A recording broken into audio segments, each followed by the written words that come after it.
سابق وزیر اعظم نواز شریف کے نواسے اور وزیر اعلیٰ پنجاب مریم نواز کے صاحبزادے جنید صفدر کے دعوت ولیمہ کی تقریب۔ دعوت ولیمہ کی تقریب شریف فارمز جاتی امرا رائے ونڈ میں ہوئی، جس میں وزیر اعظم شہباز شریف سمیت وفاقی صوبائی وزراء اور اہم سیاسی اور سماجی شخصیات نے شرکت کی۔ دلہا جنید صفدر اپنی دلہن شانزے علی روہیل کے ساتھ ہاتھوں میں ہاتھ ڈالے تقریب میں پہنچے۔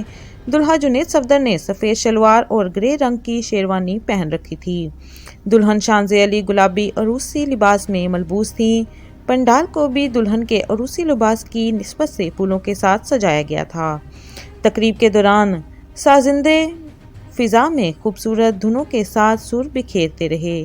نواز شریف، مریم نواز اور دلہا جنید صفدر مہمانوں کو خوش آمدید کہتے رہے۔ ولیمہ تقریب کے لیے جو کارڈ جاری کیا گیا وہ صرف نواز شریف اور مرحومہ کلثوم نواز کی طرف سے تھا۔ ولیمے کی تقریب میں 800 کے قریب مہمانوں کو مدعو کیا گیا تھا۔